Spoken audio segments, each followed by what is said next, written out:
Assalamualaikum warahmatullahi wabarakatuh. Selamat pagi, salam sejahtera tanpa batas untuk kita semua. Baiklah, anak sekalian, hari ini kita akan mempelajari tentang interaksi keruangan desa dan kota. Minggu lalu kita sudah mempelajari konsep wilayah, konsep ruang, dan konsep wilayah, dan itu sudah dalam berikan tugasnya juga.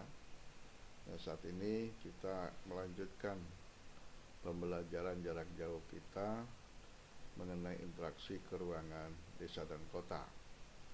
Namun sebelum saya memulai materi ini, saya akan mengingatkan kembali kepada kalian untuk mengisi daftar hadir, ya. Sekali lagi, untuk mengisi daftar hadir yang sudah disediakan, sudah di-share di WA grup kelas kalian, dan itu saya tunggu sampai jam 11.00, ya. Jadi kalau kalian tidak mengisi daftar hadir, maka dianggap tidak mengikuti pembelajaran jarak jauh ini, ya.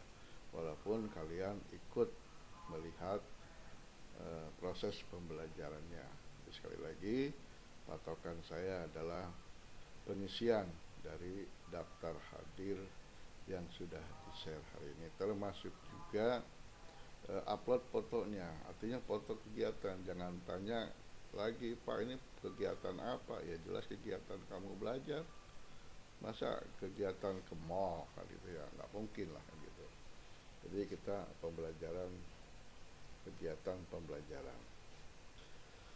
Baiklah, kita lanjutkan materinya. Kita mempelajari interaksi keruangan desa dan kota. Nah, di dalam mempelajari interaksi keruangan desa dan kota ini, kita juga di dalamnya akan mempelajari struktur keruangan, ya. Kita akan mempelajari struktur keruangan serta bagaimana perkembangan desa dan kota.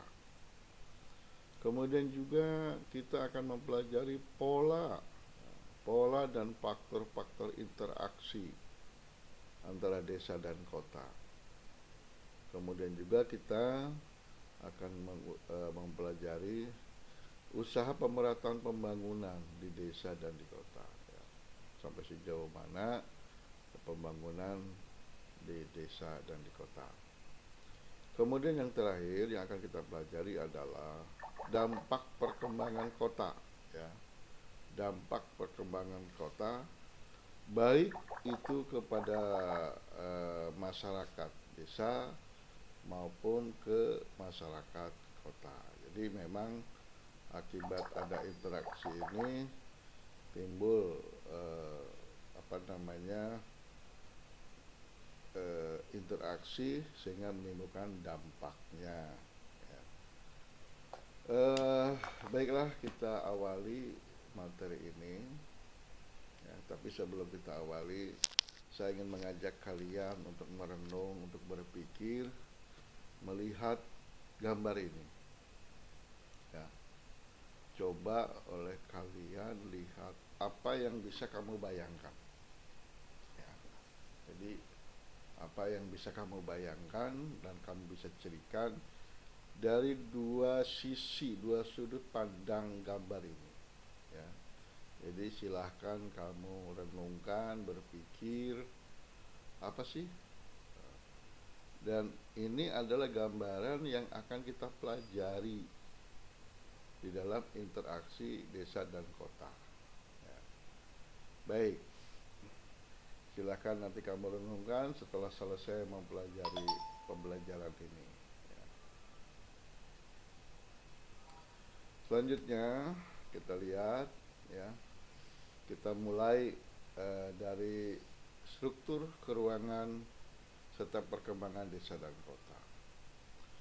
Sebagaimana gambar tadi, prolog saya menyampaikan ke kamu, bahwa antara desa dan kota itu tentunya akan timbul hubungan, ya. Timbul hubungan atau ya dengan bahasa kerennya adalah interaksi, ya. Kenapa timbul interaksi? Karena antara satu dengan yang lain saling membutuhkan. Di desa akan membutuhkan kota, di kota juga akan membutuhkan desa. Kenapa demikian? Karena desa itu adalah produknya hasil besar mata pencaharian itu dari agraris. Sedangkan di kota sebagian besar aktivitasnya bisa industri, bisa jasa, ya, dan lain-lain sebagainya. Nah, kebutuhan masyarakat kota tidak bisa dipenuhi oleh masyarakat kota.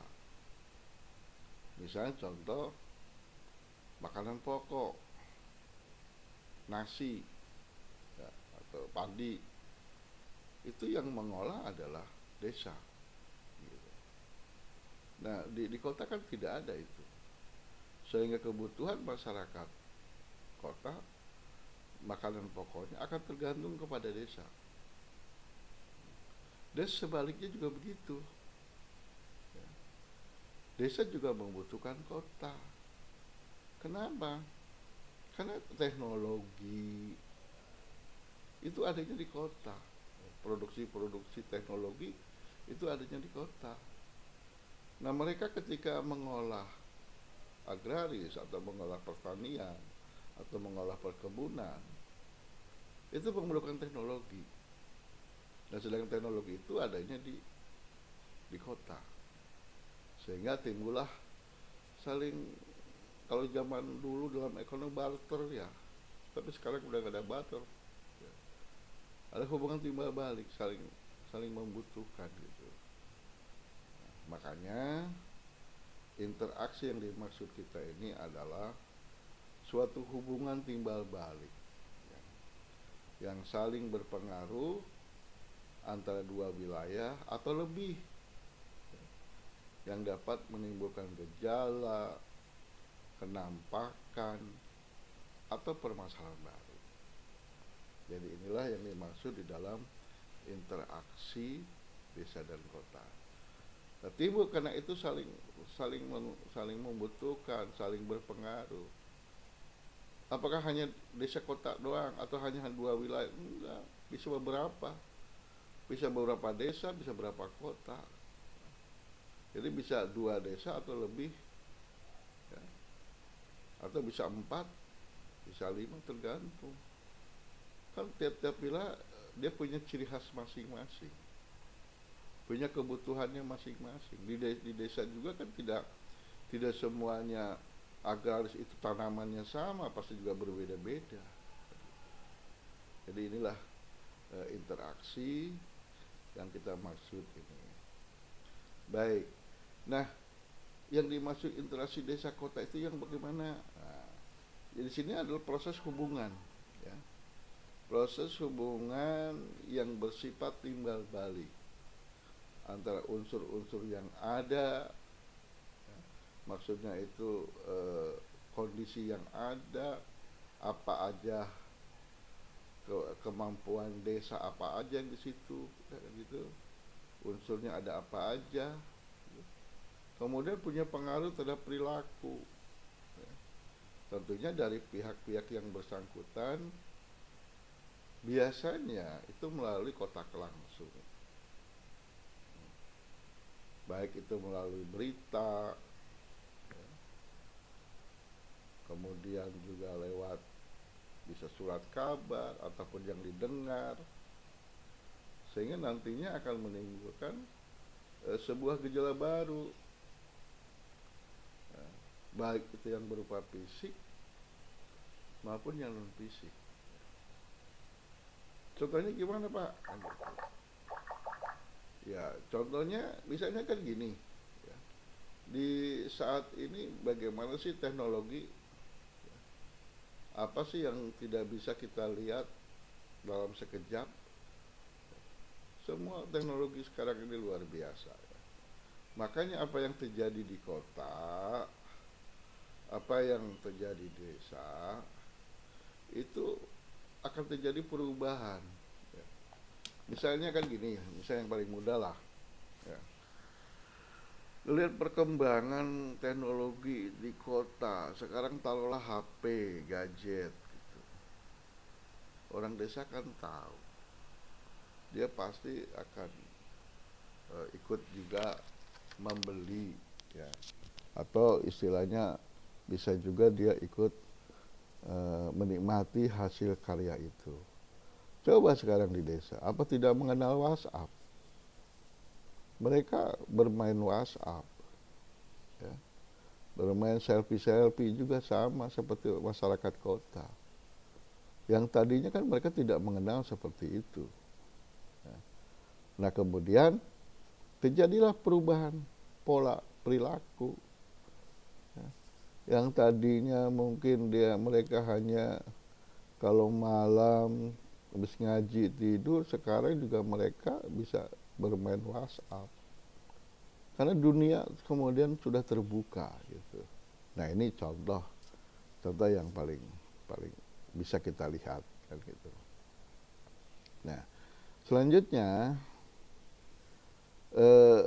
kita melihat desa, ya. Kita melihat desa itu desa bisa diklasifikasikan atau kita bagi-bagilah. Ya. Nah kalau kita lihat dari aktivitasnya, pembagian desa atau klasifikasi desa dilihat dari aktivitasnya, maka ada yang namanya desa agraris. Nah, desa agraris ini di mana masyarakat sebagian besar masyarakat itu bermata pencari utamanya adalah pertanian. Dari bidang pertanian, bisa juga dari bidang perkebunan. Jadi kalau misalnya masyarakat desanya bermata pencaharian itu pada pertanian dan perkebunan, mayoritasnya seperti itu, maka desa ini namakan adalah desa agraris. Nah, kemudian juga ada desa industri. Nah, ini mayoritas ya pasti masyarakat desanya bermata pencaharian dari bidang industri, tapi biasanya adalah industri kecil, artinya industri rumah tangga. Apakah ada apa yang begini? Ya banyak. Ya. Coba kamu lihat di Pekalongan, kan terkenal dengan batiknya. Ya. Kemudian di Cirebon, ada juga Trusmi, ya, batik. Tapi mereka dari mana? Kan mereka ngambil dari masyarakat pedesaan yang mereka punya kerajinan seperti itu. Gitu. Nah kita juga yang dekat di sini di Purwakarta ada kan di Pleret. Di Pleret itu masyarakatnya dia dari membuat keramik gitu, membuat keramik.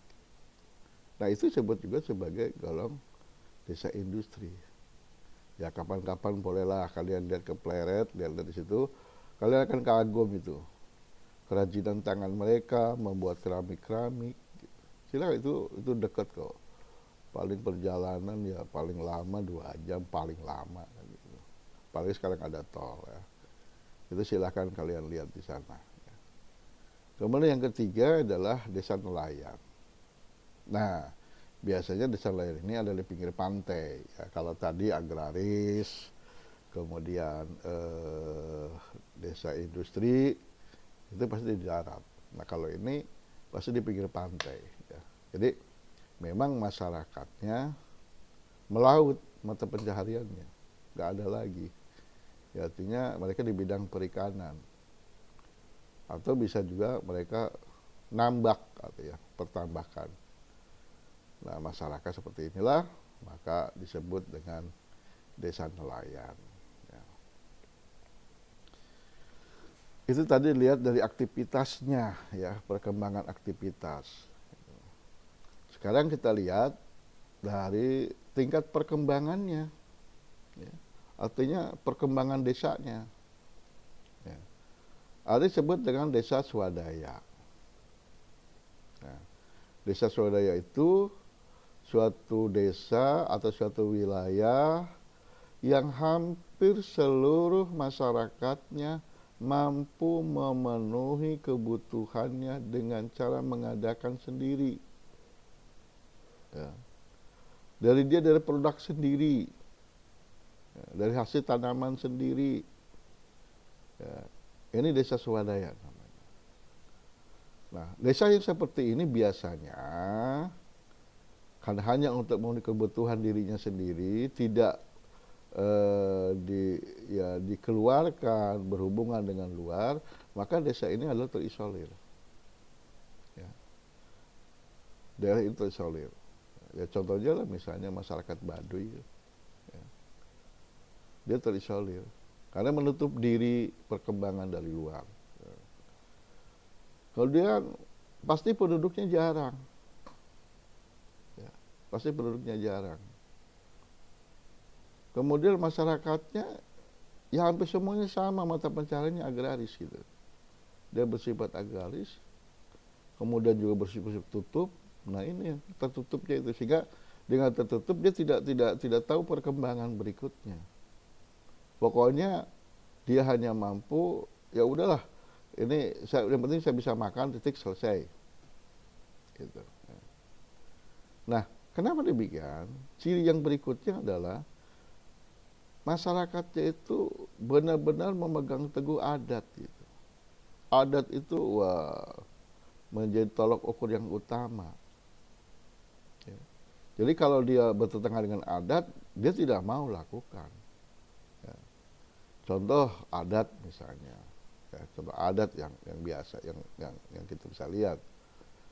Kalau anak perempuan itu biasanya kalau dia duduk di tengah pintu pasti dilarang, jangan nak, nanti kamu susah jodoh. Nah, itu kan adat. Sebenarnya sih cuma ngalangin jalan aja loh, gitu. Bukan karena itu. Atau juga mungkin jangan keluar waktu maghrib. Sebab nanti kalau kamu keluar waktu maghrib, diambil kalong wewe. Saya juga nggak ngerti kalong wewe kayak apa bentuknya kan gitu. Jadi sebetulnya mengajarkan kepada kita itu bahasa kiasan. Itu adat ya. Adat yang bagus sebetulnya, supaya jangan keluar maghrib, kamu sholat, kamu ngaji, kamu belajar, kan begitu. Intinya adalah ke situ. Ya. Dan banyak lagi ada adat yang lain, ya. Banyak itu. Karena terkadang adat itu suka bertabrakan dengan perkembangan teknologi. Ada lagi misalnya kalau perempuan itu kan harus tertutup. Ya. Jadi kalau perempuan jangan pakai pakaian olahraga. Itu juga ada, itu ada adat mereka. Jadi makanya dia tetap perkembangannya kurang ini ya. Kemudian juga karena dia tertutup, maka teknologinya ya teknologi yang ada saat itu. Jadi kalau artinya teknologi yang turun temurun, sehingga digolongkan teknologinya masih rendah. Nah, gitu. Nah kalau teknologi masih rendah, kemudian juga tutup, mau tidak mau sarana dan prasarana juga sangat kurang ya, dengan perkembangan zaman saat ini. Orang misalnya tidak boleh naik kendaraan, dia harus jalan kaki. Berarti kan sarana transportasinya tidak ada. Dia hanya jalan kaki saja. Gitu. Tetapi ada yang lebih hebat pada desa swadaya ini.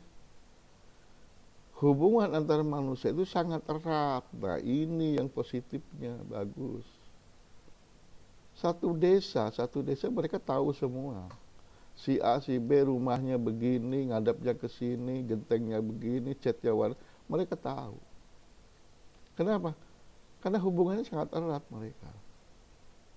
Jadi seolah-olah seperti satu sepenanggungan gitu. Sama-sama mata pencahariannya, nasibnya mungkin sama barangkali. Ya. Sehingga menunggu karakter yang sama, sehingga menumbuhkan hubungan yang erat. Ya. Kemudian juga yang terakhir adalah pengawasan sosial dilakukan oleh keluarga.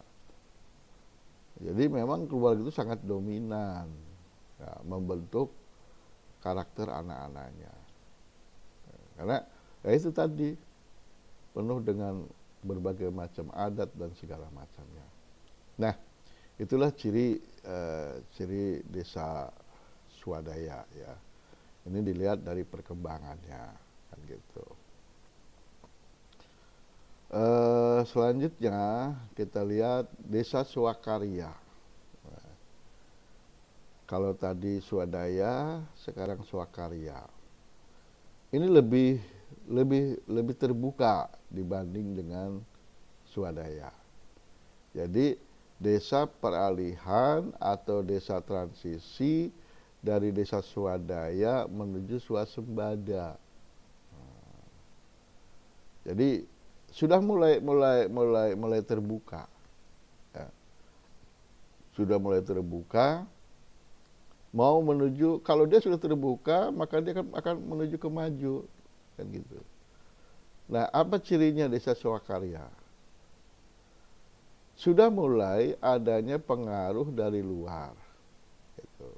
Karena terbuka tadi, ya, sehingga mengakibatkan pola berpikirnya berubah. Nah, yang tadinya serba begini, setelah melihat di luar aja dia melihat televisi, dia punya televisi, bisa punya HP, kan terjadi perubahan perilaku. Sehingga pola berpikir juga berubah.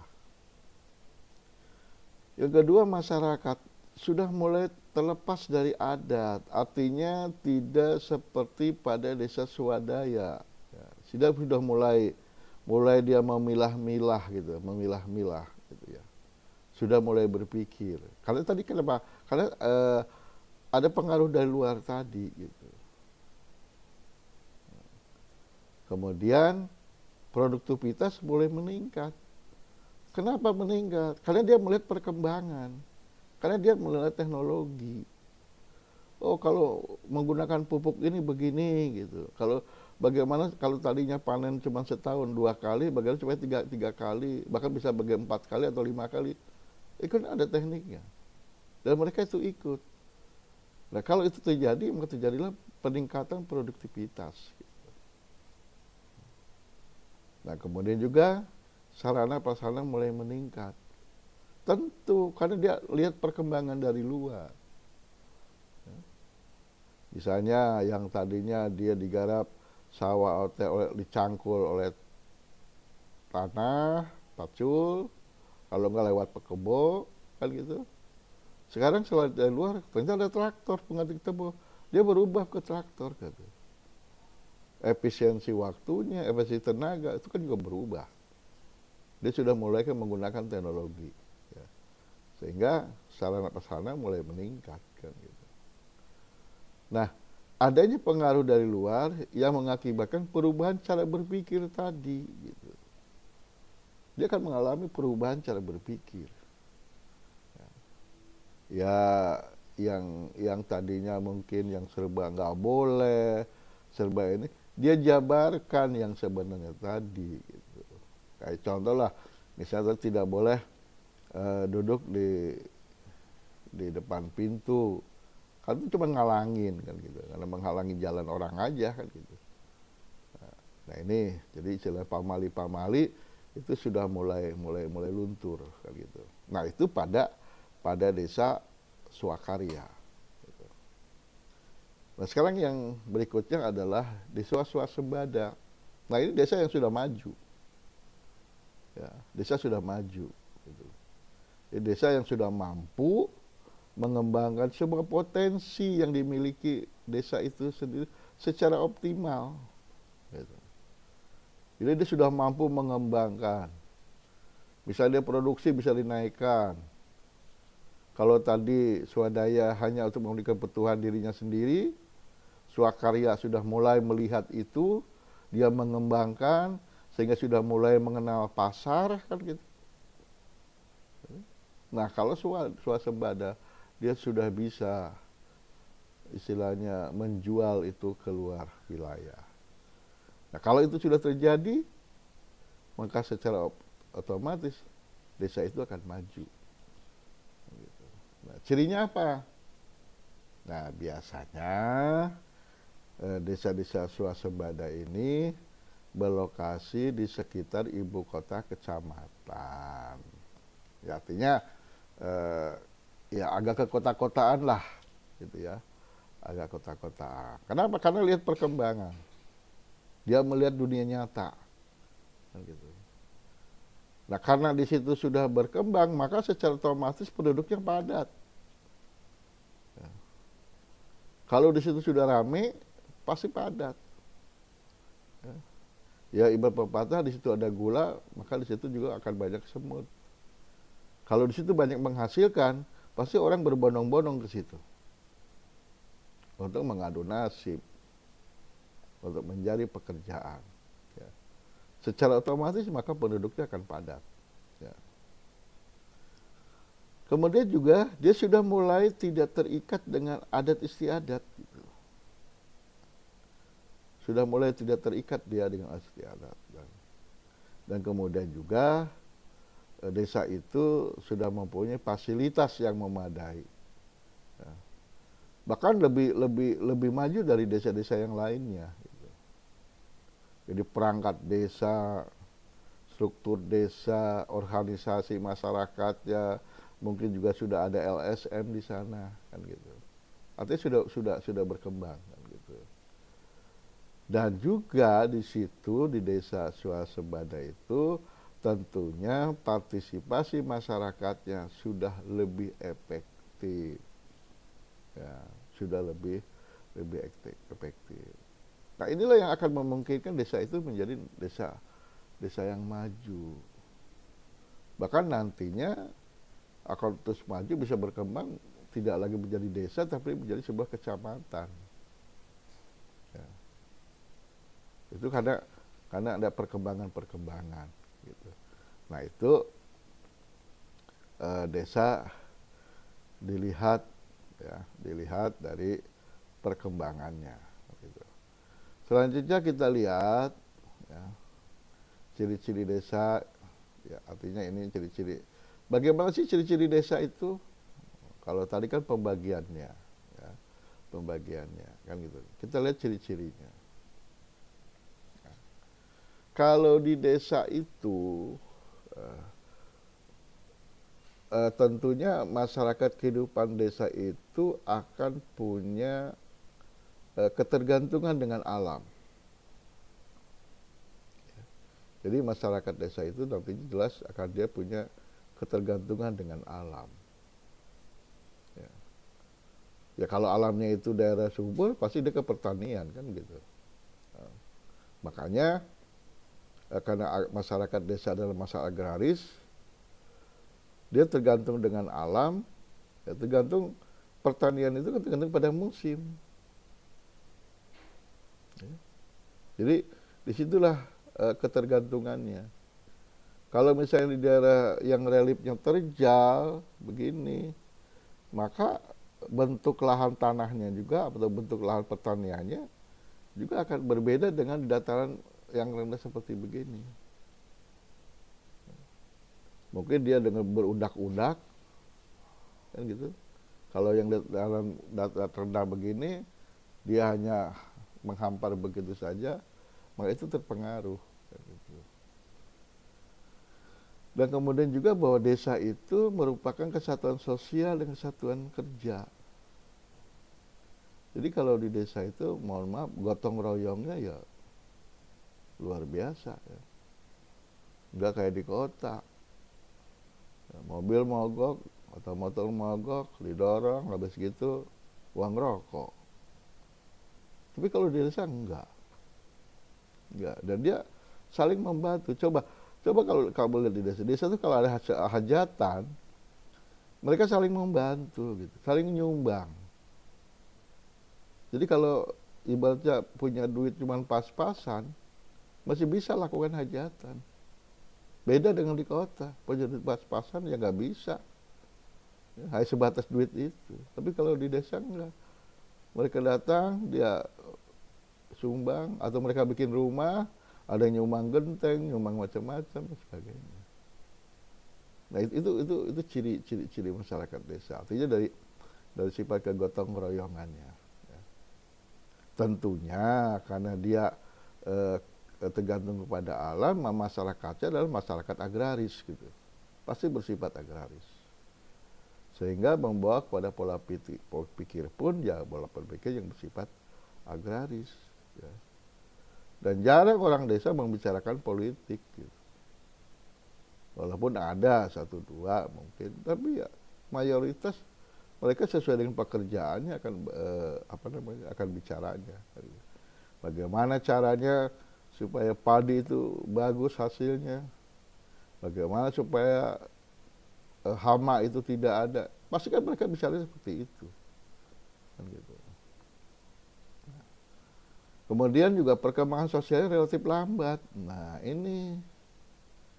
Kemudian sosial kontrolnya ditentukan oleh moral dan hukum informal. Kenapa? Kadang ada adat. Ya. Jadi perkembangan sosial relatif lambat. Serba ya ada serba tabu, serba tidak boleh. Nah, sehingga untuk perkembangan itu beda dengan di kota kan. Ya. Coba kalau lihat di kota, ada sesuatu yang baru, wah langsung merajalela. Tapi di desa ya enggak bisa secepat itu gitu. Dan yang lebih penting di desa adalah norma agama, hukum adat itu masih kuat. Ya, ini secara umum. Kalau tadi kan dibagi-bagi ya, ada desa swadaya, swasembada yang begitu maju. Tapi ini secara umum masyarakat seperti itu. Itulah di desa. Ya. Jadi memang norma agama, norma hukum adat itu masih melekat. Ya. Sehingga ya kriminalitas juga otomatis akan tidak sehebat di kota. Ya, karena mereka masih memegang norma agama. Kalau norma agama itu kan otomatis ke yang tua dia akan lebih hormat. Ya. Dan itu norma agama dan adat gitu. Ya. Nah itu ciri-ciri desa. Nah, desa kita tinggalkan. Ya. Mari kita lihat ciri kota. Nah, untuk ke kota, barangkali kita lanjutkan di sesi berikutnya. Ya. Jadi hari ini kita berbicara tentang desa dulu. Ya, kita bicara desa. Berikutnya kita sesi kedua nanti kita akan bicarakan tentang kota. Kota itu bagaimana?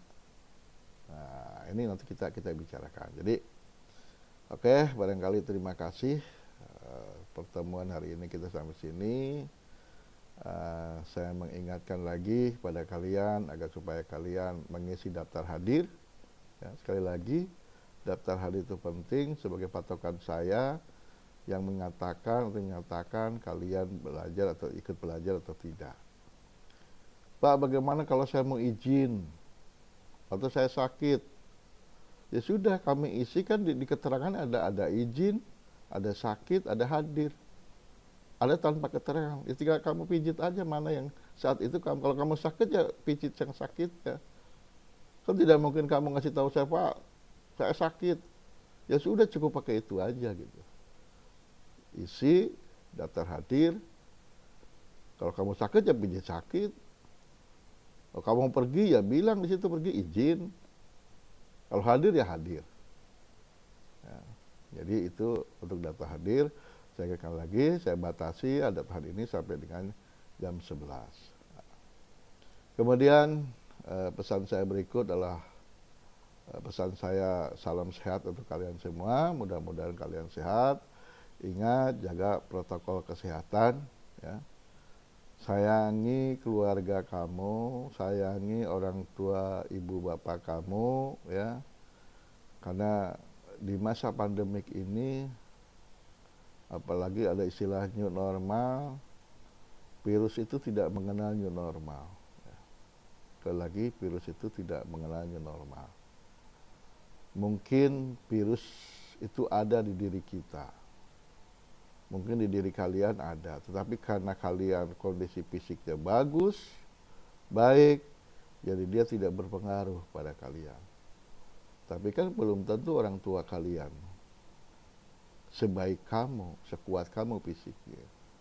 Jadi oleh karena itu tetap jaga kesehatan, ya. Jangan keluar, kalaupun keluar tolong gunakan masker, ya. Setelah pulang ke rumah cuci tangan dengan pembersih dan sebagainya. Pokoknya protokol kesehatan kamu gunakan terus. Barangkali ini yang bisa saya sampaikan. Sampai jumpa lagi nanti di sesi berikutnya. Sekian, terima kasih. Assalamualaikum warahmatullahi wabarakatuh.